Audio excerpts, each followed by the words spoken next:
What's going on, everybody, and welcome to the No World Order Podcast IG Live Edition. And we have a little special edition because we have Zach here with us today. So welcome in. How's it going, man? Good. I made it all the way out to Real Word Studios to show off these little bad boys. The new stickers. No World Order stickers coming at ya.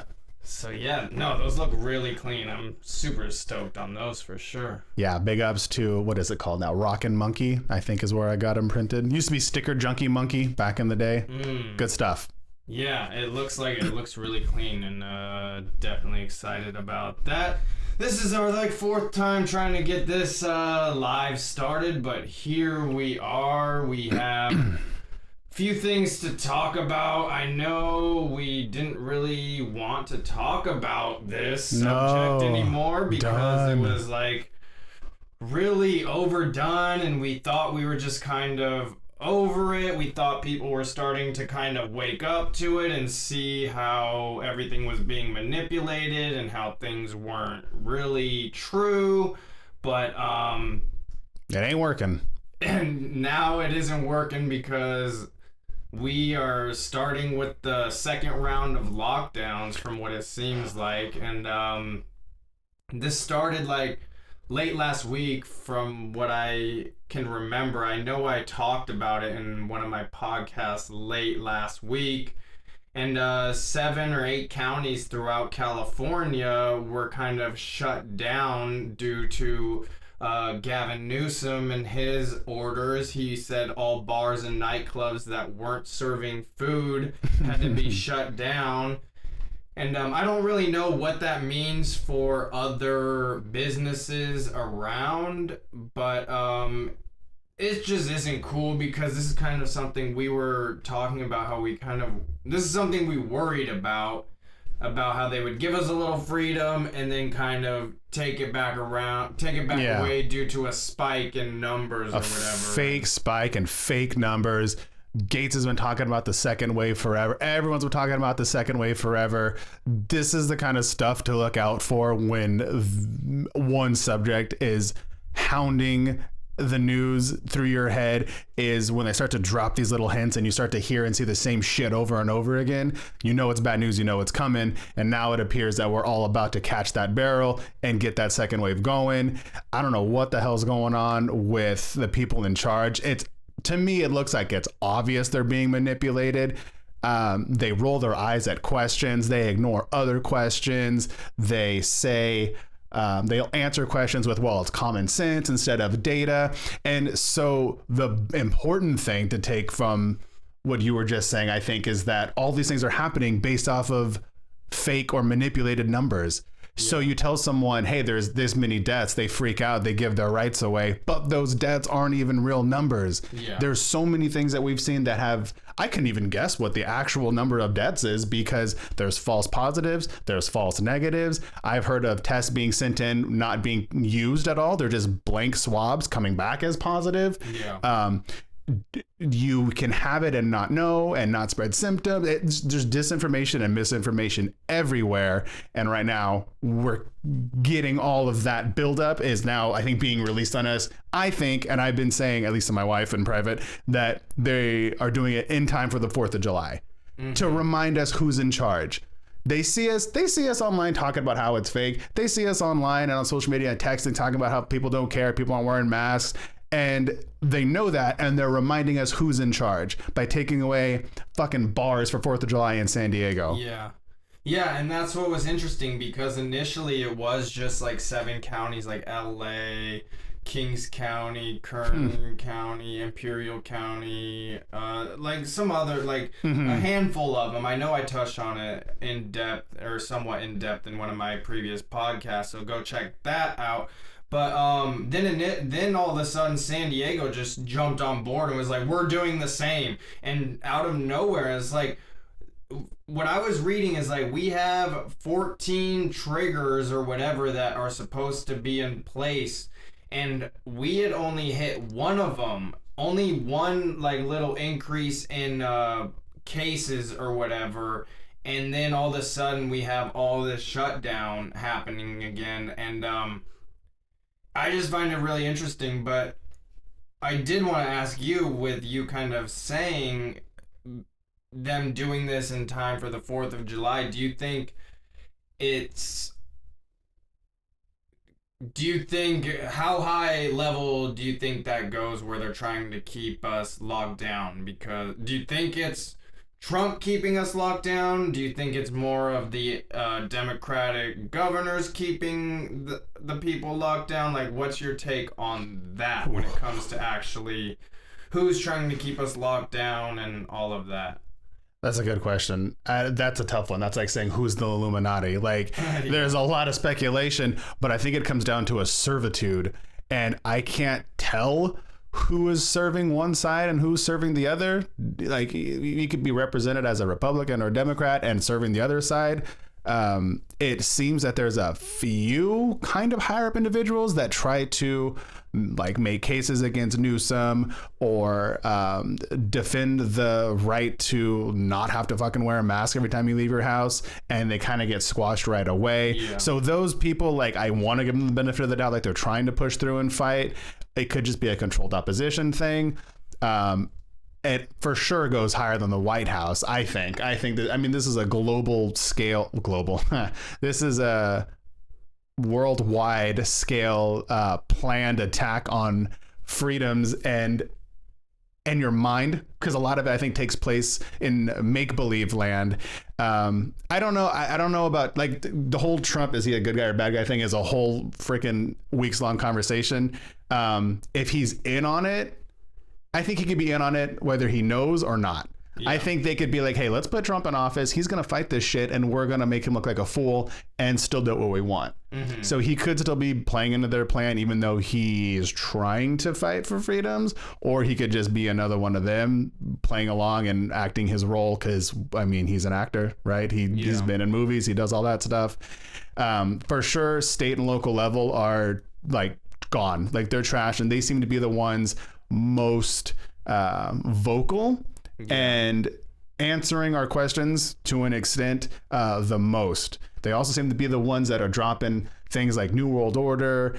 And like I said, I think her name is Wilma Wooten, the lady in San Diego that, I don't even know her title, but someone asked her if people that were at protests should get tested for COVID, and she rolled her fucking eyes. Like, this is your job. This is what you're supposed to be doing. And if a Trump rally is bad, then so was a protest. That's what I've gotten into that on my podcast. It's like,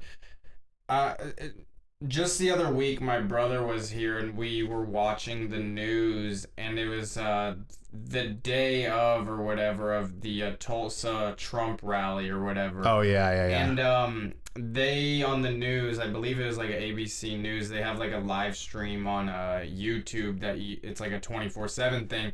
So I just was checking that out, or my dad threw it on, and they had the nerve to say that the Trump rally was a super spreader for coronavirus, but won't say that these protests are. They'll say, oh yeah, it's a concern, but if we take a look at it and what they've said and go off their numbers, they say that the coronavirus has targeted and killed like black people at like a much higher rate. That's what they've said. I don't know, I haven't looked into it, but I've heard from many people that that's what has been said. So aren't all of these protests happening who are Black Lives Matter, which would have more opportunity for black people to be there? Wouldn't that be more cause of a super spreader versus a Trump rally where, yeah, I'm sure there's some black people in there, but it's like, you know what I mean? Like, I just don't see, the hypocrisy is insane, man. Like, they had just every attack, oh, this is a super spreader, the Trump's rally, but then they won't even say anything about the protests being that way. It's crazy. And it almost backs, like, for me, it almost feels like I'm backed into a corner to make a choice about like being pro or anti-Trump, and I don't think politicians in general give a shit about us, period. I don't care if it's Trump or not. But when they say shit like that that's targeted at Trump and people who support him, I'm like, maybe they got some good shit going on over there then. So that's why it's like, I've been getting into it with people online and stuff lately, because I've just been calling people out with their bullshit. Mm-hmm. And it's gotten, somewhat productive conversations, but then it usually ends with them blocking me, and it's like, okay, that's mature. Like, how do we show growth in people, like, if you can't communicate with the other side? And yeah, it's just, I don't support Trump, but it's like, when you're lying, I have to call it out, and it's on both sides. Like, I have to say, like, I don't like all of Trump's stuff. Like, we're still in wars, you know what I mean? The military spending is still out of control. Like, there's things that I don't like, you know what I mean? But when you're gonna blatantly lie or misrepresent it, I'm gonna start calling you out, and that's just what's been happening. And yeah, people say, oh, you're a Trump supporter. It's like, no, I won't vote for him. I haven't voted for him. That's not where I stand. Right. But yet you get labeled this and that just for kind of pointing out facts. It's pretty crazy. It is crazy. And I think what we're seeing is like what the people in charge want coming to fruition in the form of younger uneducated people who utilize identity politics to become social justice warriors online, have no real life experience, but still feel like they're entitled to tell white people that they owe black people everything. Like, it's just, they have these things imprinted in their head from the news and the media and stuff they think is good. Like, people out there straight up don't give a shit about the Constitution anymore. They're like, well, you shouldn't have the right to guns and free speech because it was made by slave owners and stuff. But that same Constitution gave birth to freedom for everybody. Due to that document and people becoming educated in how it was worded, they were able to use that same document that had slaves, free slaves, and have women vote. It's that same document that helped everything progress, you know? And they just discount it, and it's like, we can't live in a country where that was the case. But it's like, if you look at it, that same document provided the progressiveness to grow as a country and grow as people. And yeah, if you understand that, then that's how we keep moving forward as a country, and that's why we have the amendments and all of that, And if you don't agree with that shit, cool, I get, like, whatever. There's other places in the world that don't allow you to have guns and free speech. Maybe you'll be more comfortable there. Or you could just not own a gun and shut the fuck up here and let everybody who does want to talk and own guns, for example, do it. Because that's what we're about. We're supposed to be about freedom, truth, and liberty and justice. And Constitution was made a long ass time ago. Maybe not everybody that participated in that did shit that was 100% awesome. That's why we have amendments. Exactly. That, to your point. And like, and I know there's like a small sect of people that are like, the Constitution sucks, nationalized. I don't know enough about that to talk to you all about it super well. I can do it like in private, but I'm not going to do it in public yet. But for those of us that are U.S. citizens, this is the shit that our citizenship was founded on. And these are the parameters within which we need to work. And we all need to be on the same page of. So if you don't like the Constitution, you don't like this shit, like, the Constitution will not go away because you're mad at white people. It just won't. So we need to find more constructive ways to reach your target audience and maybe listen to other people. The people that made the Constitution, they didn't fucking, hey, let's meet up and hammer it out in a day. No, it took forever. And the amendments took forever. And the women had to protest to get the right to vote. And that took forever. Like, shit takes time and it sucks. But bitching about it online or trying to tell people they're wrong just because you think they're wrong doesn't do anything. Like, we need to actually get out there. I think one of the best, I'm going to give myself a little credit. I think one of the best solutions or the best forms of protest for George Floyd's death, if that whole thing was real, would be to circulate fake 20s. He was killed because he had a fake 20. Like, if we're going narrative, that's what happened. He was killed for fucking using a fake 20.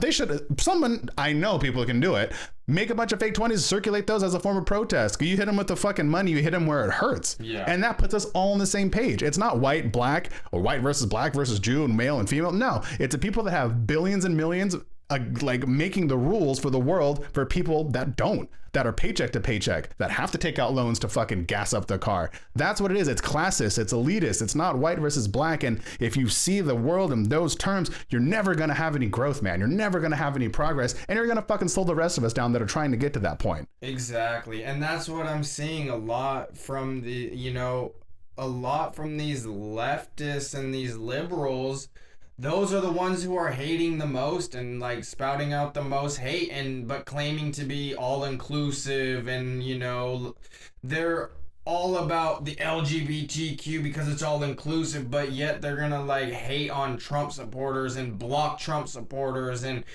just because you're pointing out facts, you get labeled something that you're not, and it's yeah, I don't understand how, like, I just actually talked about this too. It's like there was this black guy who kind of, I don't know if he like infiltrated the KKK or whatever, but he did something where he started talking with these members of the KKK and like flipped their whole viewpoint around, and then they actually became friends with the guy. See, what that's cool. That's I what I'm love saying. that shit. So it's like, how can you have that opportunity if you just block someone?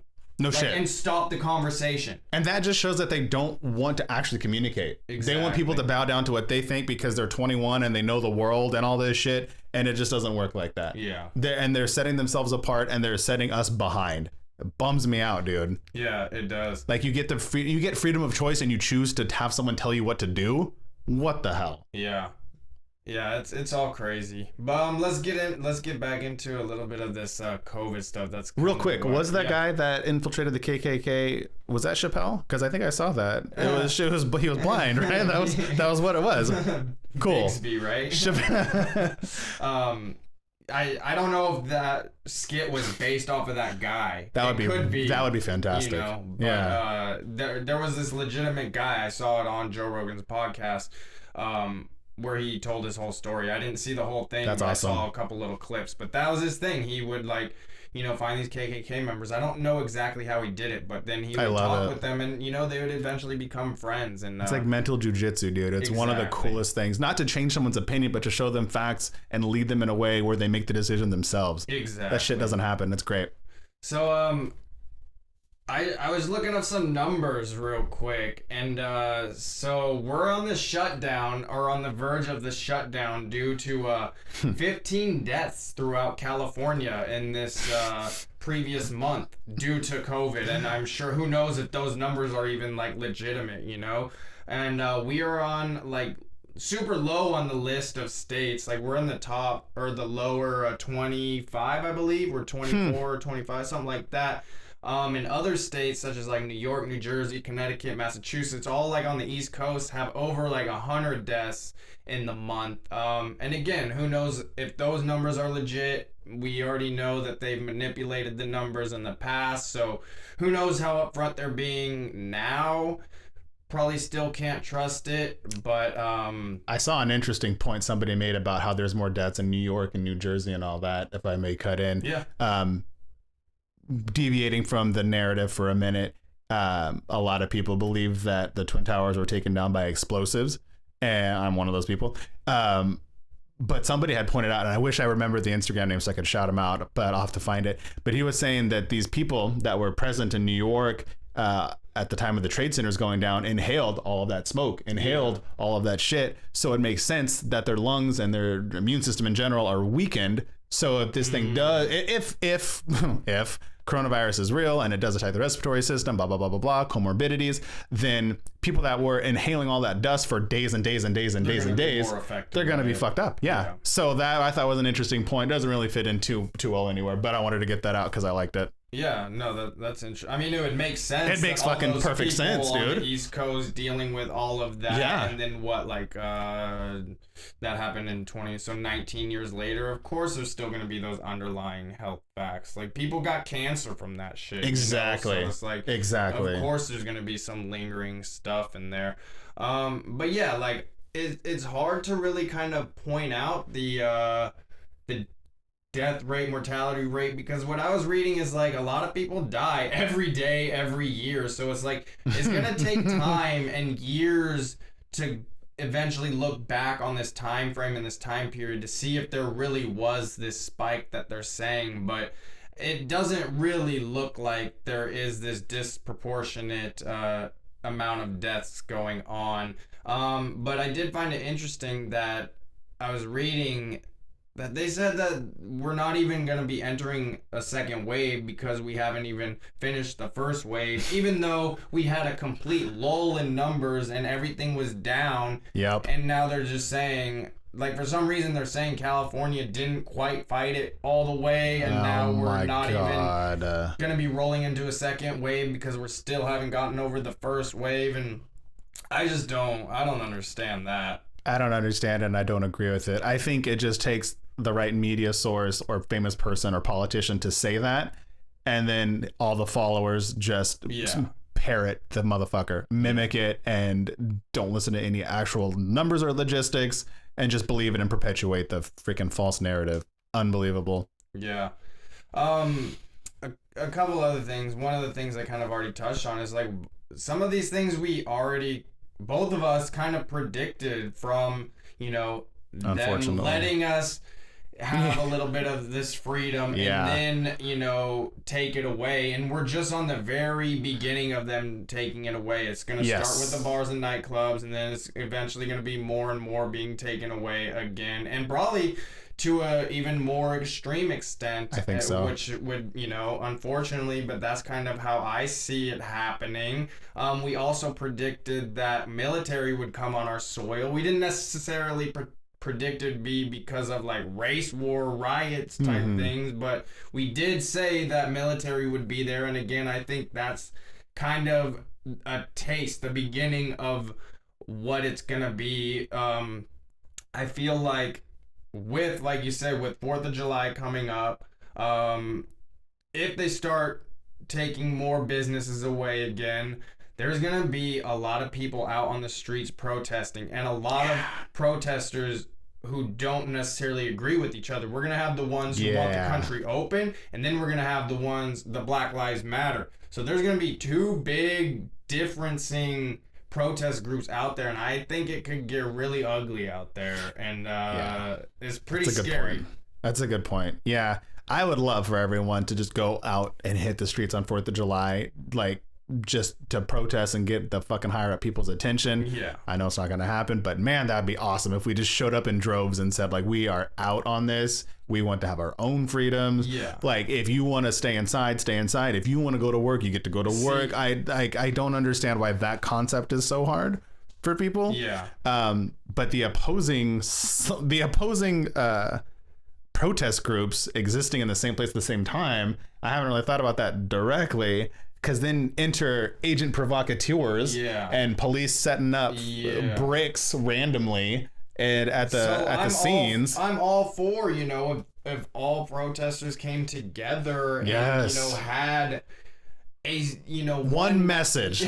One message. I was saying the same thing. Just one message, and not have it all convoluted and politically backed, and, you know, that whole thing, like we're seeing from the Black Lives Matter movement. Like, don't get us wrong, Black Lives Matter, but the movement is not something I can get behind, just due to what I've seen, where the money's going, who's behind it, what their agenda is. But yeah, if the protesters all came together and had one message and, you know what, a list of, you know, true messages, like a list of things, but make it all like legitimate and all be on the same page and not have this whole messy thing going on, I'd be all for it. But I feel like the Black Lives Matter movement doesn't agree with the open up the country protesters. Like, you remember they were just calling all those people evil and all that just before, but now they're out there protesting. So it's really confusing. And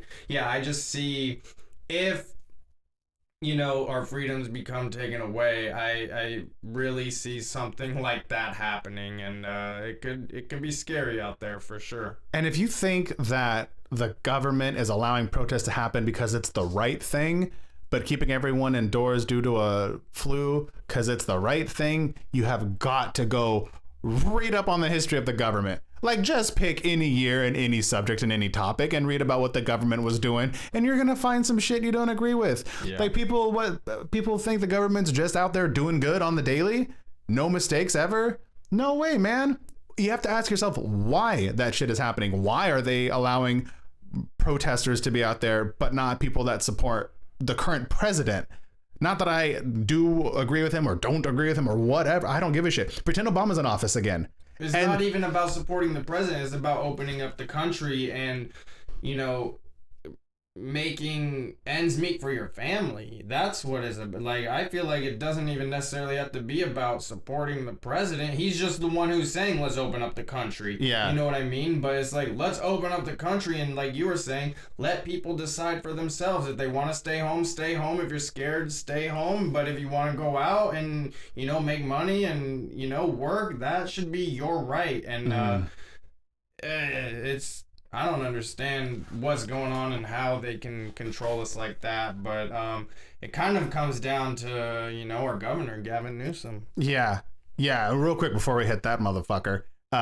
Specifically, I was talking about like the Trump rally that they had. Okay. Yeah. But like, if you think the government's allowing you to go protest because it's altruistic, but not to go out and support the current president, I got you. You got to take a look. Yeah. Go take a look at the Tuskegee experiments. Go take a look at how vaccines were created in the fucking 50s for polio and all that stuff. Go look at the CIA trafficking drugs in the 80s and Gary Webb and how he tried to tell everyone and then he was killed. Like, just go read about the government from the fucking inception. It's been like shitty shit going on. Period. Like, you know what I mean? Get out there, think for yourself a little bit.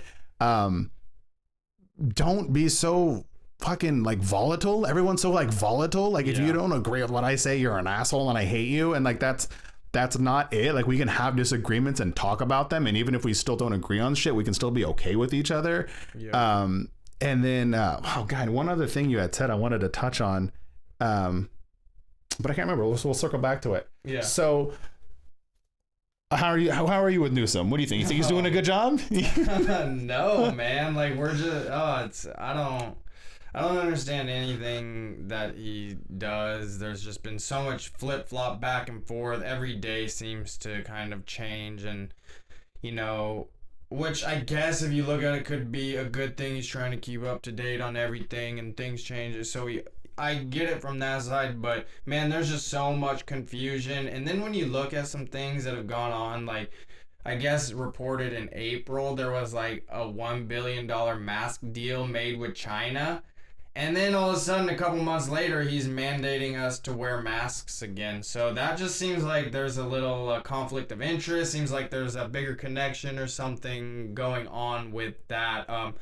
Disaster, I know I've mentioned him many a times. He kind of pointed that out. And then I know when you mentioned we wanted to talk about this, I kind of looked into it a little bit more. And yeah, man, like, that's real. That's legit. He made a $1 billion mask deal with China, and it's like, no wonder he's going to mandate us to wear masks, you know? And I had even read that people in contact with him, I don't know if it was fellow politicians or what, were saying like, hey, there's this place down the road in California that makes masks that are a better quality and cheaper, and, you know, you'd be keeping some of your constituents fucking employed. And he's like, nah, we're going to do the China deal. So, and this was, what do you say, April? Yeah, that's when I saw it was reported on anyway. Yeah, that sounds about right. So this was in April when like, even I was kind of like, what the hell's going on? You know, like, I was like, I had hand sanitizer with me just cause in case, because I don't know, man. Yeah. But this was back in April. It hit a few snags. I think somebody took him to court, and then a judge ended up ruling in his favor, which sucks, fucking judge. But now he has the masks. Like, then he was allowed to get them, have them, whatever. They finished making them, and then boom, that's when he said everyone needs to wear masks again. Yep. So because Homeboy's fucking getting money, and this is money that I believe came federally, like from the president's stimulus package, or like at least that emergency money for the states or whatever. He chose to spend it on masks made in China, where the damn virus came from. That doesn't make any sense, dude. How are you an elected official trying to take care of your state by not buying locally and instead getting products of a lower quality from the place where the damn virus came from? I don't understand how no one, like, they're just so protected by money and fucking fortune and people in front of them that no one can say, hey, this is stupid. Why did you do it? You know, because they don't have a good answer. Yeah. And looking into Newsom a little bit more, somebody brought this to my attention, and we might need to circle back, but I got to get this one out. is on his Twitter for a while. His, I don't know what it's called, the picture in the I back. have that written down too, yeah. The header or whatever, yeah. Yeah. It has, so it's his wife sitting here, and then he's sitting over here, and they're like in a crowd, so there's people sitting like down everywhere. Picture, yeah, it looks like, kind of looks like they're at a concert. But I'm sure they're not, because they probably don't listen to music because they're probably reptilian. But they're sitting in the crowd and off to the side, and it looks photoshopped to me. To me, it doesn't look real. It can't be real because your finger can't do that like legitimately. Like, you know, there's not enough dexterity in your finger to have it shaped that way. Salad fingers, maybe. So, real quick backstory for those who don't know.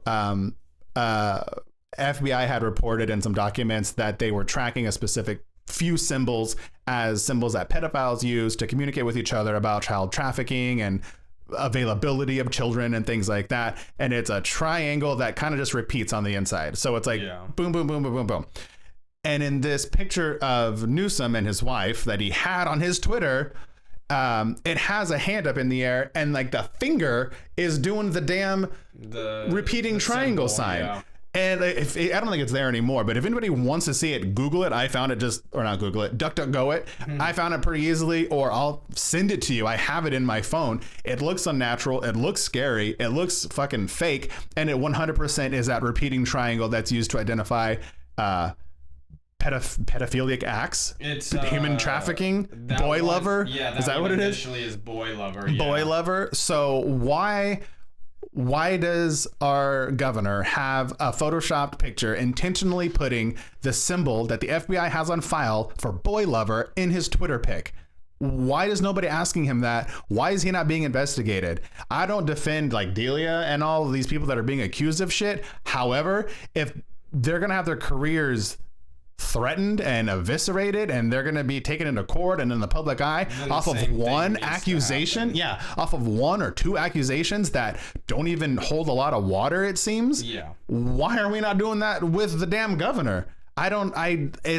It's super weird. That one actually scares me to the point where I'm like slightly scared to say it out loud. Because it's so trippy and it's so high up there. Dude, and I was just reading some brief history on him. It sounds like he's not had a great past. It sounds like he had a problem with alcohol. It sounds like he's an alcoholic, and you know, he's probably cleaned up now. And sounds like, I don't know how many years back, maybe a handful of years, maybe a decade or so, he got caught having an affair. And it's like, I'm not one to put someone's like sex life out there like that. Like, who cares? But it's just to point out, like, this guy has such a squeaky clean image presented to us on TV now, you know what I mean? Yeah, he does. When you look into it, that's not the case at all. He's definitely had a kind of crazy past that I don't think a lot of people are too aware of unless you've been into like politics and know that scene very well and have been aware of it for a while. But I definitely wasn't aware of it. I was like, oh man, that's interesting. The alcohol thing kind of could lead to the affair thing and all that. But I just say all of that to kind of point out he's not this person that he's presented to us on TV when he's doing these speeches every day or whatever, you know? So he cheated on his wife? Yeah. Wow. Yeah. That's pretty... At least what I read. That's from an article I read. That's what it said. It was just given all this history. And I got a lot of it from these other notes, too. Same article, but... So he cheated on his wife, which means he treated his wife like shit. His wife was a female. Why do people hate Trump so much? What's like the number one reason you hear? That he said something about grabbing a girl's fucking pussy, right? Yeah. So he said that, and people want him to be president. But Newsom can cheat on his wife and still be governor of California, and nobody questions it. Yeah. Not that I support one or the other, but again, if we're gonna do this shit, we need to do it on an even level. We need to fucking be like calling out everybody on the same thing. Yeah. If this is the issue, I get called out and you get called out. Not one or the other based on political affiliation or color. Yeah. I don't know if you're still there watching, but we were talking about Gavin Newsom, the governor here in California. But did you want to get into some more of these interesting kind of ties with Newsom? Did you have anything else on the China connection, or was that mask thing kind of... That mask thing was the big one. Okay. There's another few like little ones I think I've seen, but that was a big one. I mean, everyone needs to know that our governor bought masks from China instead of right here in California.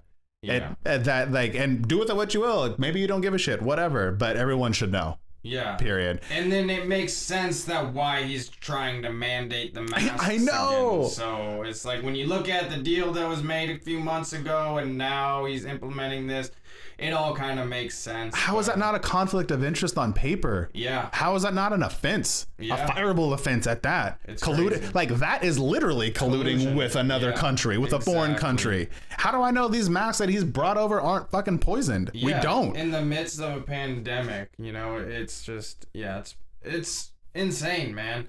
But Unbelievable. I know he's had some interesting connections. He's been in the scene forever, you know. Their family has been in politics in this whole scene for decades, I want to say, and they have ties with like Pelosi for decades now. And I know you kind of, well, I have this, so it's like, Yeah, that's another thing people need to know about, especially if you're in California living here and this dude's making your decisions for you. I don't think most people know that he's related to Nancy Pelosi. And the only reason that's significant, well, there's a lot of reasons, but as far as I'm concerned, Nancy Pelosi is compromised. I don't know who's paying her off, who's telling her what, or if she just is hell-bent on revenge or what. It seems she does things that are illogical, inconsistent, and inconspicuously or conspicuously to like attack Trump. And again, I'm not a Trump supporter, but that's interesting. If anybody is attacking the president that much, like that should be a red flag to people. Yeah. If I say I'm going to kill the president, I hope that's not taken out of context one day. Yeah. Like I'm sure I'll be investigated. Somebody will come to my door. Somebody will hit me up. You know, like they have to investigate these things. Yeah. But Pelosi's sitting there her whole life just trying to fucking take down this one guy, and no one cares. That's unbelievable. So yeah, Gavin Newsom, current California governor, is related to the Pelosi family through. So I have it right here. So Nancy Pelosi's brother-in-law, Ron Pelosi, was married to Barbara Newsom, who was Gavin Newsom's aunt, who died in 2008. And they did have a divorce in 1977. So I don't know when they exactly got married and how long that connection was still there, but it does still show that there is a connection between the two families. Just because, you know, they're not married anymore doesn't mean that they're not connected, you know. But I did find that pretty interesting. You know, I did hear, we talked about it, you had mentioned it before, that they were related, and I didn't really kind of grasp how, but then really looking into it and seeing how these families have been connected for like 3, 4, 5 decades or something like that, it's really interesting, and it, you know, makes a lot of sense why things, you know, don't really change in the States. You know, like if certain families have a hold of it for so long, then of course nothing is going to change, and they're just going to pass it down to their kids, and then they're going to take it and run with it how they want, and it just never ends. It will end. Yeah. I've said for a long time in a lot of different aspects that they are an organized lie and we're a disorganized truth. I'm kind of hoping the more and more people read into stuff, research stuff on their own, learn stuff on their own, synthesize things, communicate with one another, bounce ideas off each other, make podcasts, make YouTube videos, get out there, that we will become somewhat of an organized truth and be able to fight back any misconceptions, any lies, any fake news. Like hopefully we'll be able to get there one day. That's kind of my like personal thing, is getting everybody the information they need to make their own decisions, because I really believe through that we will start to be more of a united front against these. Like how is that not like an oligarchy?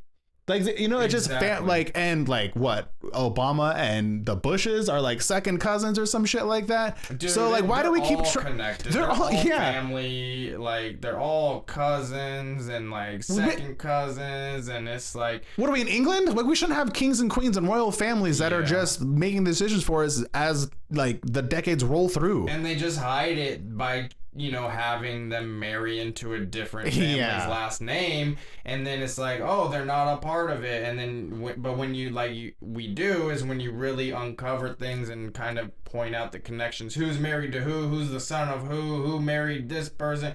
They're all connected and all family, man, and that's why they always say, like, there's only like 13 families who kind of run the world. And like when you look at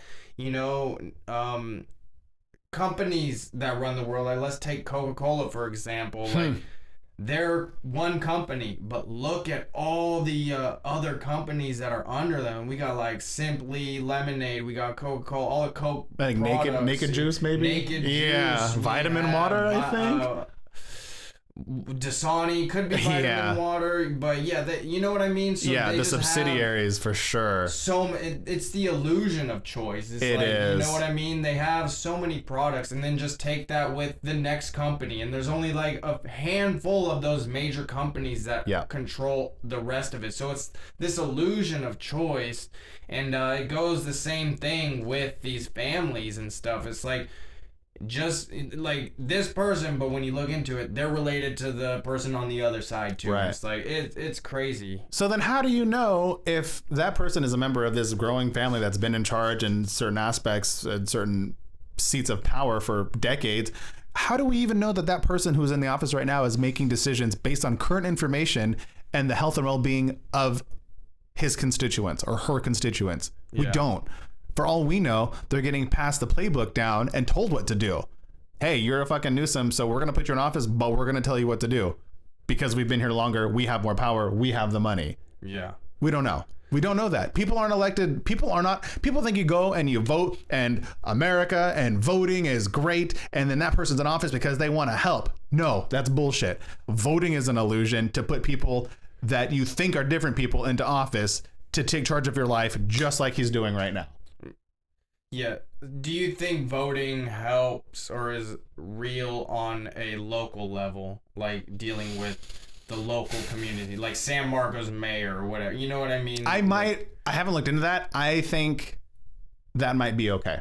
I think it might be realistic, but I think the higher up you go, that's where it starts is, getting the right people who you believe agree. in the local offices, supporting them and seeing them throughout the whole process. And I don't know, I've just gotten into politics like that. So maybe that is what people have done, and then they just end up getting corrupted when they get to those higher levels. But it's like, I just feel like if we do vote the right people in who, align with freedom and those beliefs, then if they really have those true morals, then we have to really start voting those people into locally and then just voting them up to higher power and, really getting it involved. But yeah, that's, again, if we even believe that the vote counts, and I struggle with that, but I do believe on a local level it can really make a difference. And I've come a long way, because I used to think, oh, your vote just doesn't matter, but I think it really does when,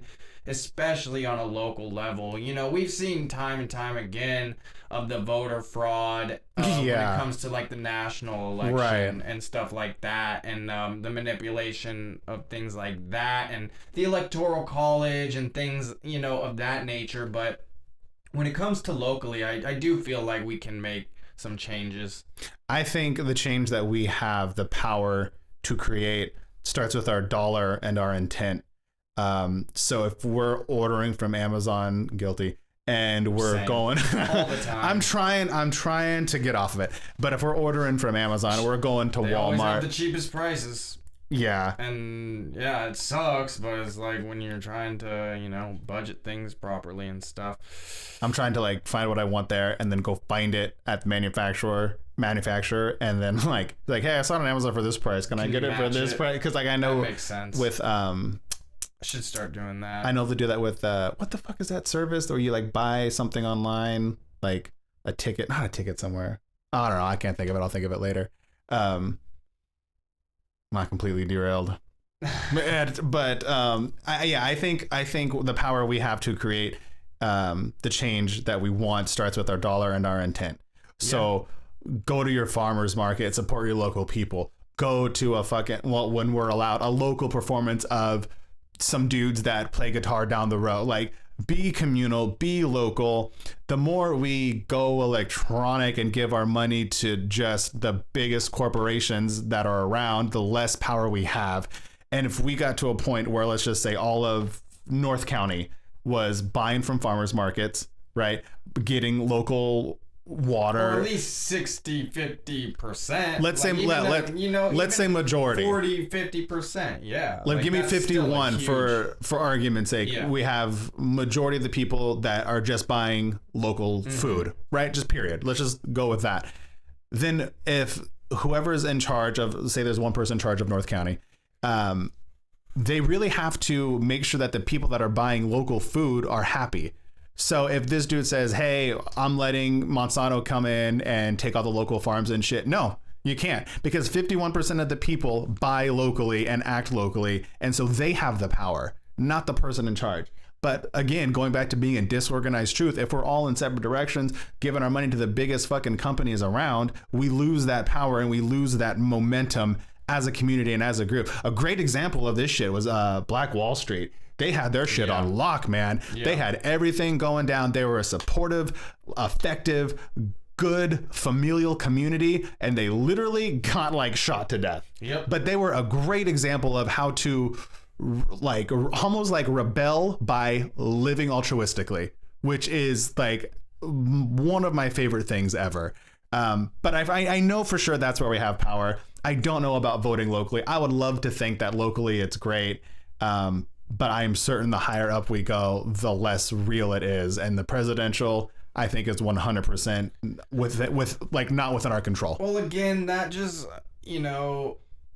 we're just basically only talking about a two-party system, and like we don't have these other parties, and that's what's really frustrating is like these other parties don't even get a chance at the debates just due to lack of awareness, and people just don't take them serious. So then they need a certain percentage of the votes, but then they can't get that percentage of the votes because the awareness isn't there because they're not allowed at the debates and stuff. You know what I mean? Yeah. So it's this stupid circle, and it's like if people were actually able to hear like legitimate libertarians or Green Party, candidates, sure. I think that's where a majority of people would align with. And it's like, why can't those people... Oh, it's just really frustrating. Because you're throwing your vote away if you vote green. Yeah, that's libertarian bullshit. Is a vote for Trump. It's like, no, so me voting for my conscience and what I believe in is a vote for Trump. Like, no, that makes no sense. I'm voting for my morals and my ethics. You know what I mean? It's like...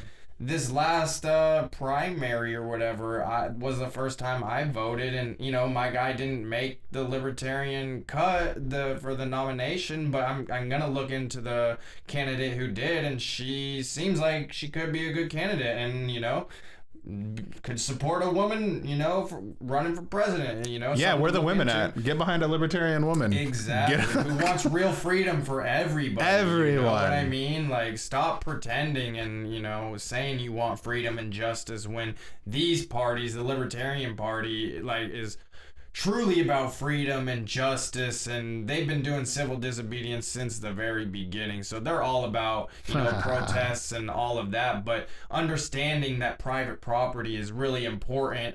Your self-ownership is really important, being able to make money is important, but having the... If you want to barter and trade, having that freedom to do it too. Like, it's whatever you want as long as you're not hurting someone else. And that's where I think some of these movements right now kind of got a twist. Is like they're destroying property, being violent, and things like that. And it's like, as a libertarian, I can't support that. And but I'm all for the peaceful protests. And I say come together and we can really make some changes. But it just seems like there's just so much chaos and nobody's really on the same page. I have always said I kind of lean more anarchist.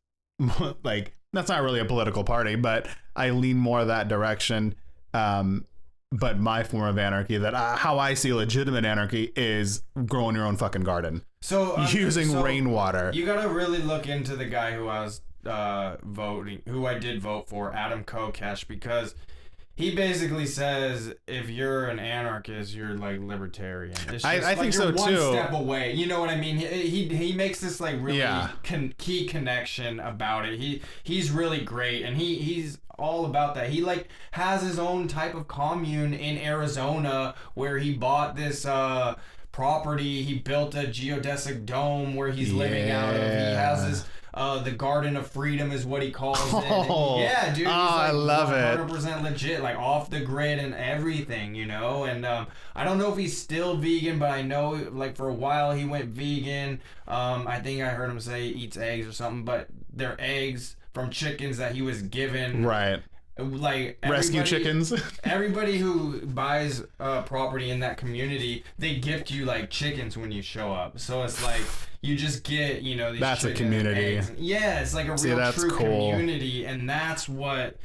He's all for, you know, the autonomous zone up in Seattle and across the country, but you know they're like I said, they're doing it in a negative way.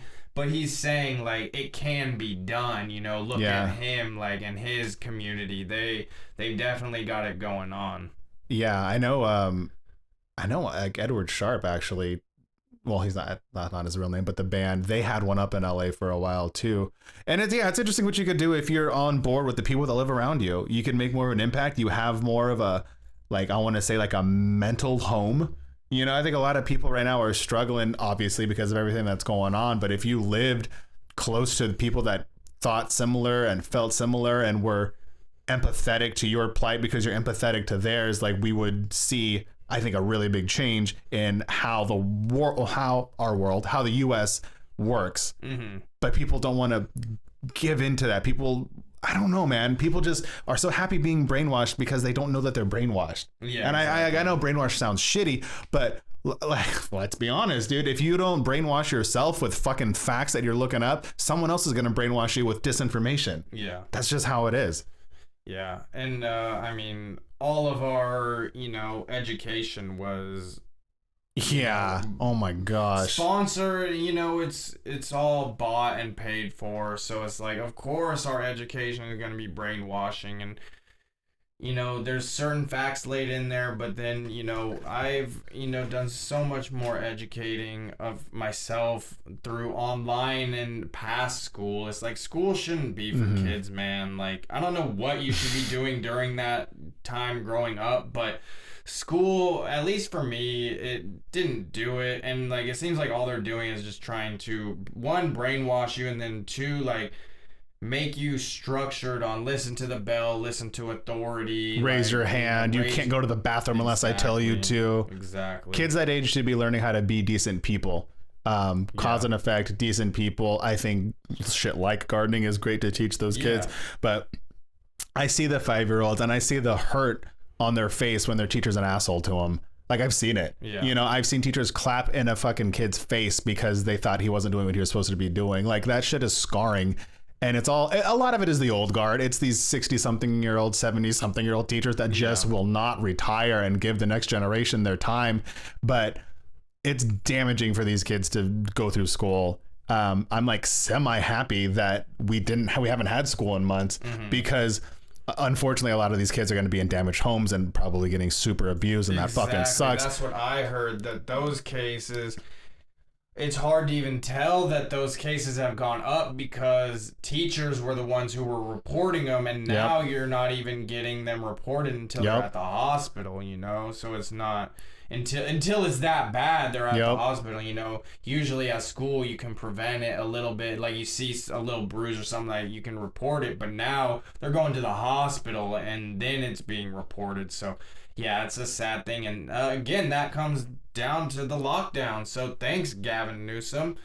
And I know we only have a few minutes left. I know there was some other things you wanted to talk about with his ties to the Getty family. Did you want to talk about a little bit of that now? I think I'm going to tease it, and then I think we should do like a whole nother portion of an episode on the Gettys in general. Let me just go like over some of the notes that I have real quick. So I don't really know. I'm not really familiar with the Getty family, but from my understanding, it sounds like they've been like involved with just this scene, investing money just for decades now. Yeah. And oil money, I think, Yeah. as well. Yeah. So John Paul Getty got to be a billionaire off of oil money back in the day. Yeah. And so Newsom is connected to the Getty family through his father, a powerful politically connected attorney who managed the J. Paul Getty fortune. Gordon Getty was the first investor behind Gavin Newsom's first business, a San Francisco wine shop. In addition to investing in the business, a Getty Trust paid Gavin Newsom for investment advice, and Gordon and Ann Getty provided gifts and loans for his home, according to the reports and disclosures. And on his 30th birthday, that was given to him.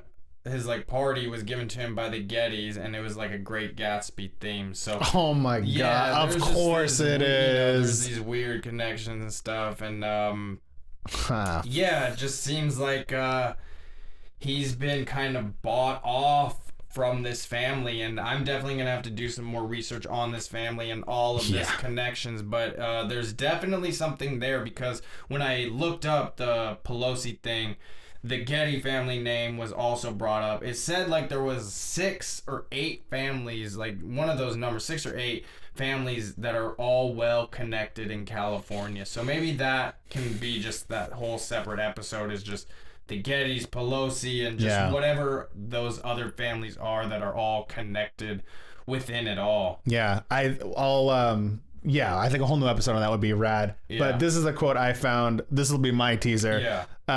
From Newsom's dad, who is William Newsom, I believe. He said in 2003, "I make my living working for Gordon Getty." Yeah. So, I mean, if you can boil all sorts of bullshit down to one sentence, that's it. He makes his living working for him. He doesn't say, "Oh yeah, I manage the stocks and investments for the Gordon." No, I make my living working for Gordon. So what does that entail? Yeah. What does that work entail? I wonder. What did he have to do? What did he choose to do? How much did he make off of it? Obviously, it was enough to put his son in office, I think.